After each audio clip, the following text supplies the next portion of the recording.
Hello and welcome back to Toby Jones Talks Music, where we do exactly what it says on the tin. I am Toby Jones. Today we are talking about music, and in today's episode we are talking about the Scorpions and why this album here, 2015's Return to Forever, is the best album that Scorpions have produced since this album here, Crazy World, released in 1990. To kind of quantify that straight away, we have to look at the albums between Crazy World and Return to Forever to provide some background into this. So before we look at the albums after Crazy World, I'll make it clear that I like everything between Taken by Force and Crazy World. I think Taken by Force was 77 if I remember correctly, so in that period you've got Taken by Force, Love Drive, Animal Magnetism, Blackout, Love at First Sting and Savage Amusement. A really solid run of 6 albums. I have to say, before Taken by Force, I'm not mad on the early years. There are a few decent tracks in there, but my favoured Scorpions era, if you like, are the albums between Taken by Force up to Crazy World.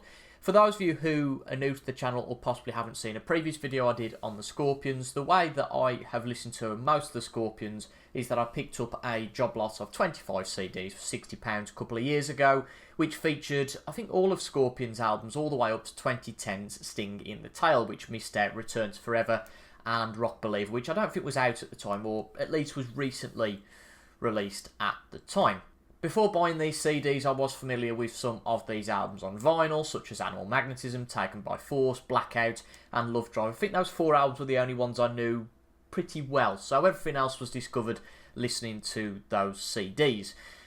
And as I've said before, I favoured the period going up to Crazy World, and I pretty much went full in on listening to the Scorpions catalogue, album after album after album chronologically. So after Crazy World, I looked at all the albums that came between that and Returns Forever, and just referring to my notes, there was 6 albums in the period between Crazy World and Returns Forever. So let's just look at each one in turn. So this is 1993's Face the Heat. A few decent tracks. Alien Nation is really heavy. I quite like Lonely Nights, which is the last track on this, but everything in between doesn't particularly grab me. Let's then go to 1996, according to this actually, Pure Instinct. Back to the sort of dirty, censored album art. A few decent tracks on this as well. This is quite front-loaded. Wild Child, does anyone know? Soul Behind the Face, probably the better tracks on this, but this is quite ballad-centric, so not a lot of rockers on here in particular. Then you've got Eye to Eye, which I think was 1999, and I have got this CD, but it was that bad that it's actually gone up in the loft, and I haven't gone up in the loft to get that CD before doing this video. I've tried to erase Eye to Eye from my mind altogether, but it's, if I remember right, it's almost like a dance, electronic focused album, and yeah, it's awful. I think I gave it a 1 out of 5, maybe a 1.5 out of 5. It was abysmal, and it's well known to be Scorpions' poorest album, so that's that. Fortunately though, at least down to most people, I'm not too sure myself, this is seen as a return to form. This is 2004's Unbreakable. Even though it's not my favourite in the catalogue, I have to say it's much heavier than pretty much anything that came before it after Crazy World, so it's return to form there. I did hear good things, as I say, about this before I listened to it. But again, I didn't think a lot of it. It was decent, but that's about it. Then we come on to an interesting project in the Scorpions catalogue. That's Humanity, released in 2007. And actually, despite some poor critical reviews, I'd heard some good things about this before I listened to it as well. And I'm not very familiar with this album, to be honest, beyond maybe one. I think it's only one listen, to be fair. I can't say I've listened to it much more than that. I don't know if it's the first track or the second track. It's really heavy. Some of the guitar riffs are really heavy, but again, it just doesn't grab me too much. And then before Return to Forever, this was originally going to be the Scorpions' farewell album. Well, we all know what happened to that. 2010's Sting in the Tail. Before listening to this for the first time, I did know a couple of these tracks. Raised on Rock is a good anthem, sort of similar actually to a couple of the tracks on Return to Forever. Sting in the Tail's an excellent title track. Goes back to the days of the Zoo, as like a homage to the Zoo from Animal Magnetism with the talk box. I like The Best Is Yet to Come. Sly's a decent ballad. So this probably, out of all the albums I've mentioned, is probably my favourite. But again, I have to acknowledge here that I haven't listened to any of these albums in any great depth, maybe a couple of listens at most. So I have made a note, and it is something I've talked about in a video before, that perhaps what goes in Return to Forever's favour is that I've listened to it that much and become that familiar with it, that I think sometimes if you do keep on listening to music and keep on trying it, as long as it's not offensive music in that you really don't like it, you will learn to like it. The whole radio airplay idea, that if you hear a song that much on the radio, it becomes a bit of an earworm, and as I say, if it's really bad or you really don't like it, then you're not going to like it. But if it's a song that you're okay with, then over time you do get to enjoy it. Going on a slight tangent, my old green Mini, I had a green Mini 1 as my first car, and the radio broke on it. But fortunately, I'd still got access to the radio. I just couldn't change the station or change the CD or anything like that. And I was tuned into Smooth Radio for 12 months. And some of the tracks on there that I heard, I thought, oh God, this is god-awful. But after listening to them so many times, because Smooth have generally got the same sort of regular rotation of a couple of hundred tracks, I learned to like the songs. So possibly that might be a bit of an antidote to this message that Return to Forever is the best album since Crazy World, at least in my opinion at the moment. But the antidote to that, of course, is maybe I need to give these albums a few more listens. But there's that much out there that I have to say that isn't really high on my horizon at the moment. I enjoy the tracks to Return to Forever. I'm still enjoying the tracks from Return to Forever, so I don't really need to listen to anything else from the Scorpions at the moment. But that's a brief overview of the albums before Return to Forever, and this is the 2015 release, Return to Forever by the Scorpions. I've featured this on another video that I've done in the past, albeit briefly. I haven't done a full review of this. So this was released in 2015. One of the other interesting caveats with this as well is that the job lot I bought of CDs went up to Sting in the Tail. I didn't get the Return to Forever in that job lot, so I had to go out and buy Return to Forever individually. I think I bought it for £5. Yeah, £5 at the end of April 2023. I think I got the job lot in April 2022, so quite a long time after listening to these albums, I got Return to Forever for £5. Got that and listened to it pretty much straight away when I got it. That's the great thing about only buying one CD. I think when you buy a job lot, you can become a bit overwhelmed that there's that many discs there that you don't... Well, I'd say you don't know where to start, but if you look at the likes of Sting in the Tail, if that's last on the list, then it's going to be a long time before you're listening to Sting in the Tail, obviously. And maybe the strategy I went with of trying to get through the albums and listen to them all perhaps was a little bit jaded. I did the same with Judas Priest, with the Judas Priest box set. I hadn't listened to much of the 80s and 90s albums, and listened to those probably once, then moved on to the next one. Maybe not the best strategy, I'm not 100% sure, but I do find that, well, it's twofold really. Sometimes I'll find that I click with something straight away, and that's what you'll see with some of these tracks from Return to Forever.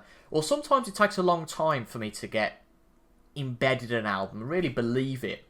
And I've had that on several occasions, and even with my favourite album, The Wall by Pink Floyd, first couple of listens, I thought, what on earth is this all about? But I persisted and persisted with it. And to tell you the truth, gone on another tangent here. This is supposed to be about the Scorpions, but oh well. Freeform video, no script and all that. It wasn't until I watched the film of The Wall that I really got it. And I know a lot of people aren't particularly a fan of the film, but it wasn't until I watched the film that I got it. I got the album and it clicked, and it entered a whole new meaning for me. So that's an interesting point. That again, are some of these albums perhaps strong enough that if I listen to them 4, 5, 6, 7 times, there's not a finite number, but I reckon after 4 or 5 listens, you can definitely get a flavour of whether you like an album or not. Whether I'd listen to these a little bit more, perhaps might have given me a better sense of whether they're good or not. I feel like Humanity, definitely, and perhaps Unbreakable need to be replayed and perhaps re-evaluated for me. Eye to Eye, definitely not. I think I knew straight away that wasn't for me. And I think I've listened to Pure Instinct a couple of times, to be fair. Again, there's a couple of decent tracks on there, but let's return the discussion to Return to Forever. So this is 12 tracks, as I said, released in 2015. A couple of these tracks are those that were written previously for previous albums that didn't make the cut. So that makes you go, ooh, well, if they didn't make the cut originally, they can't be very good. But funnily enough, at least one of the songs on here I think is one of the best on this album, and certainly could have fit onto the Savage Amusement album, which it was written for. So let's go through the tracks. So you've got Going Out With A Bang. That's a great anthem, really great anthem to start the album off, and did start some of the shows on the 2015 tour. I don't know if all but certainly some on the tour for this album. Track number 2 is We Built This House. Great anthem, ballads. I guess it's the same sort of nostalgic vein as some of the stuff on this album. Looking at, maybe The Best Is Yet to Come and Raised on Rock. It's in that sort of vein. Track number 3, Rock My Car. And I don't know why, but I always think of Roger Taylor's I'm in Love with My Car when I'm listening to this. Again, it's got no connection apart from the fact that the song is about cars. No sort of arrangement similarity there at all. But this is probably a weaker track on the album, to be fair. But it's decent at least. Fortunately, it's... what's the word? I can't think what the word is now. It'll come to me. House of Cards, track number 4. Redeems itself, that's it. The album redeems itself with House of Cards. This is probably the best track on the album. A very, very strong ballad. Very lyrically great as well. Quite acoustic in its arrangements, and I think it's one of the best on the album. And I'd probably go as far to say it's one of the best Scorpions albums, period. So, Scorpions ballads. Did I say anthems or albums? I just meant ballads. Don't know why I said that. But, yeah, one of the best House of Cards from this album. Track number 5 is All For One. Again, that sort of nostalgic feel does prop its head quite a few times on this album about, friendship and camaraderie and all that sort of stuff from the band being together for 50 years at this point. I think the 50th anniversary CDs came out in this year or the year after that. Bit contentious whether it is 50 years or not, but nevertheless I'm not really that bothered. But yeah, there is a link to that camaraderie and all that sort of respect, so it's a little bit corny almost in that. But it's okay. It's a decent track. It's not one that's one of my favourites on the album anyway. Track number 6, again, fortunately for every weaker track, there is a barnstormer that follows it. This is Rock and Roll Band. This is really heavy. Really, really heavy. One of the heaviest on the album. It's got a great groove to it and I love it. Track number 7, which I guess would start side 2 if you were looking at the vinyl, Catchy Look and Play. This is the track that I was alluding to earlier that was written originally for the Savage Amusement album, but I don't think it had a great melody back then. The chorus wasn't too catchy, so it was rewritten, rearranged for this album, and it's really good. The kind of guitar riff that starts it off makes it really interesting, good lyrically. It is catchy, so they've done the job of resetting the fact that it wasn't catchy. Although if there is a demo out there, I doubt there is, but if there is a demo for that original track, I'd have been interested to hear how that sounds, just to see how much this track was changed to make Catch Your Look and Play to be catchy.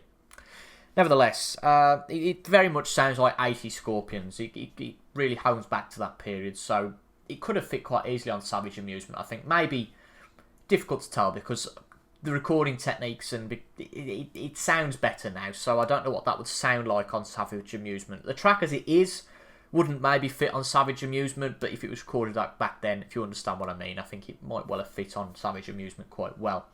Rolling Home is track number 8. There's a great groove to this track. Again, the lyrical ideas aren't anything special. Scorpions have had X amount of albums at this period. Again, how many albums have they had? I guess 10 or 15 at least at this point. And I'm not looking at the wall at a Scorpions albums chart, by the way. But I'd say they've had at least 15 albums up to here. So the songwriting output, again, they've kind of rinsed everything that they could do at this point. But again, another good track. I think particularly with the Scorpions, I don't know, do you look at them lyrically particularly? I think some of the lyrics are fantastic, given that they're a German band singing in the English language, so it's the lyrics are in effect translated, maybe lost in translation sometimes. But I don't know if we look at the lyrics too much, but some of the lyrics are very good on this album. Track number 9, Hard Rock in the Place, solid, heavy track. Again, it's sort of an album track in the same sort of vein as, I guess, We Built This House. And the previous track, Rolling Home, it's just a good album track. And this album very much is a sort of good time, happy time, positivity. Again, it's all, I guess, that if you wanted to call it a concept album, it is all about the sort of memories and camaraderie and all that teamwork that's gone on in the 40 or 50 years prior to releasing this album in 2015. Track number 10 is Eye of the Storm. This is another fantastic track. I don't know if it's, in terms of balladry, I don't know if it's in the same league of House of Cards, but still very, very good. Track number 11 is The Scratch. really catchy melody and riff. It starts off, it's one of those that just pricks your ears when it starts. You think, ooh, hello, this sounds good. Very catchy riff, very catchy melody, and a scratch, good track. The only track I don't revisit too much on this album, funnily enough, is Gypsy Life. Just doesn't seem to do it for me. I don't know why, but because it's not in regular rotation, again, the same idea. And I don't know why particularly. I think if I just listen to this on CD, I seem to turn it off after track 11. Maybe if I gave it more of a chance, I'd like it more.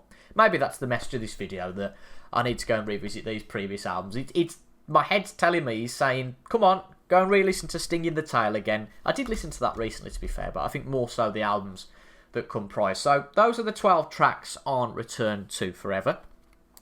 So overall, I guess, against Crazy World, it's a good mix of styles. It's got that solid Scorpions formula of some good heavy tracks mixed with some good ballads. So it makes for a good, nice, varied experience, which I think is, to be fair, very similar to the vibe that this album goes for, Crazy World. You've got the ballads, you've got Wind of Change, Send Me an Angel. You've also got the really good heavy tracks. You've got Tease Me, Please Me, Don't Believe Her. Those are probably the highlights, I would say here. Maybe Hit Between the Eyes as well. But I like this album probably more than most. I think it's a very good album, is Crazy World. So you'll notice that the whole subject of this video is Return to Forever is the best album since Crazy World. So does that mean it's better than Crazy World? I think it's close, but I'm not sure whether it is or not. It's certainly close and up there. But the video is not over here, because my Return to Forever journey did continue going into this year. I saw this version of the album quite early on when I was looking for the standard CD. This is the tour edition, and I'll go into more of what this entails shortly. I was looking for this, well, I heard about it rather, when I was looking for the standard CD, but it was too expensive, particularly given that I hadn't heard Return to Forever. There wasn't enough to entice me into it. I think it was £20, £25, £30 even at the time. However, I did find a listing on eBay in July this year which had the album at £10. So I figured, for what this features, which it features the original CD, it features, which was the main thing for me really, there were 7 bonus tracks. And I'm not much of a bonus tracks guy, I have to say, generally when it comes to an album, because my philosophy is, well, if it's not made the album, then it tends to scream to me that it is a weaker track. But because I did enjoy the Return to Forever album as a whole, I thought I'll give these bonus tracks a try. Main thing was the bonus tracks, but this also features 2 DVDs. So you've got a DVD concert of Live in Brooklyn, and then a second concert of Live at Hellfest in France, both in 2015, both with a very similar set list. I think the only difference was that Crazy World was in the Hellfest concert over No One Like You. Now, I haven't watched the DVDs intently. I've watched a bit of the first one, and it's quite a nice memento to have, actually, because I went to see the Scorpions early on this year at the Wembley Arena in London, not Wembley Stadium. That was the mistake I made. I figured, oh, they're playing at Wembley. Didn't realise there was a Wembley Arena next to Wembley Stadium. But I went to see the Scorpions earlier this year. There are some recordings on the internet from that concert. I'm not one of those, and this could start a totally different topic altogether, so I'm not going to dwell on it. Of people filming the concert on their phones, just listen to the damn music. You're only there once. But fortunately for me, there are a few tracks from the concert that I really, really like. The Zoo and Blackout being 2, I thought they were excellent performances, so I've watched those back a couple of times, but phone footage isn't really great. So this is almost a nice memento to have of a concert that was 9 years ago, but in the grand scheme of things wasn't that long ago. So I've probably listened to the first half of the first one, and it is good. It is a good performance. What I have done is I've converted both concerts to MP3 format. I'm actually going through quite a few at the moment and converted them to an MP3 format, because I find I don't think it's about time, but I don't know if I've got the attention span to sit in front of the TV and watch a concert for that length of time. Whereas I often go out for a walk, so I can put my earphones in, or headphones, whichever I prefer, and listen to the albums on the iPod. So I haven't done that yet, but nevertheless, it's got 2 DVDs featuring those concerts. There's a documentary, I haven't watched that, a couple of music videos, track-by-track interviews, I've watched those on Return to Forever. That's interesting watch, talking about each of these tracks in turn. And then there's some generic interviews, which I haven't watched on the second DVD. But this is quite a nice package. I do like the front cover with the US and the French flags on it. It does make a bit of a difference to that. So it's fold-out digipack sleeve with the 3 parts to it, the 3 compartments. The booklet, unfortunately, is not full of the text that I like to see with a bit of background, but it does have the lyrics to all the tracks, including the bonus tracks. So that's a little bit of a shame. I'd have liked, when I saw that this was a fairly meaty booklet, I thought, oh, this is going to be good news. But I guess that you get all of that context in the interviews behind the album. It's just nice to sometimes sit down and listen to an album and read the booklet at the same time. I think that's a bit of a shame. That's what this is missing, if I'm going to be harsh on it. But the bonus tracks are a mixed bag, I have to say. I picked this up the end of July. I took my iPod out on a walk in August when I was off work for a couple of weeks, and thought, right, I'm just going to listen to the bonus tracks. And what I did on that walk, because there was only 7 bonus tracks, back to the 8 I was discussing earlier, I listened to them twice. So I went through the list once. I didn't listen to the first one, then the first one again. I went through the whole order and then listened to them once again. And I've listened to them quite a lot, so I'm quite familiar with them after that. And they are quite a mixed bag. So the first track, track 13 on the CD, but the first of the bonus tracks is The World We Used to Know. It did take a few listens for me to get into this one, but it is a good, slower track. In terms of its message, it's quite similar to Wind of Change, but a good track nonetheless. The highlight of this set is Dancing with the Moonlight, not the Thin Lizzy track Dancing in the Moonlight, but Dancing with the Moonlight. This was one of those that I had a wow moment. I don't know about you, but I, on the odd occasion, in fact, there's been plenty of occasions. I was even thinking of doing a video about it. I was sat in bed last night thinking, how many times have I had that wow occasion? One that came into my head was listening to the Van Halen first album for the first time and Running with the Devil started, and I went, that was a wow moment listening to that. And this was one of those wow moments as well. Or rather, when the heavy guitar riff starts straight away, I think, right, this is more like it. This is the Scorpions that I know and love. Dancing with the Moonlight is the best of these bonus tracks. I liked it straight away. It's got a heavy guitar riff, a catchy melody. I think this would have made the cut quite well on the main album. Really strong. Track number 3 is When the Truth Is a Lie. It's a good heavy track, great melody and lyrics. It starts off a little bit acoustically, so I thought, not too sure, and then about 30 seconds in there, boom, the heaviness comes in, and again, another great track, really strong. Track number 4 is Who We Are. This is again an almost nostalgic camaraderie track, which there's plenty of here. It's decent, but I don't really think it goes anywhere. It's quite moody, but doesn't really move anywhere, so a bit disappointing, that one. The 5th track is Crazy Ride, similar to Who We Are, but not in terms of it being a moody track. I just think it's in the same vein of that whole nostalgic feel, and I have to say it does get a bit old after a time. All the songs about the same sort of topic. It's just not fresh. So it's decent, but a bit of a nothing track, not one of the best off this set. So out of this set, there are 4 out of the 7 which are great tracks, and 1 and 1 is free. Again, another one that starts heavy straight away, and yeah, it's a great heavy track. Delirious, which is the last track, again, it's decent but not the best. So they are a mixed bag, these bonus tracks. But I am happy that I've got this set, I have to say.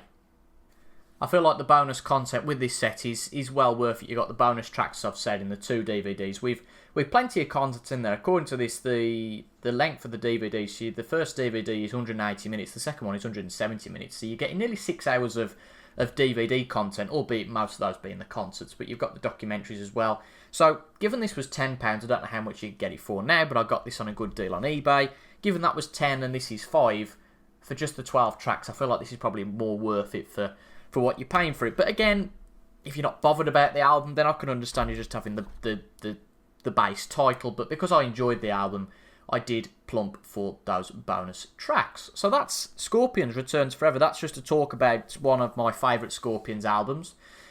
Maybe not as good as Crazy World, but certainly in the albums that came after Crazy World. So this book is here, all the way from Face the Heat to Sting the Tail, and it might be a blessing that we forget that Eye to Eye ever existed. I think the members of the band would like to forget that ever existed as well.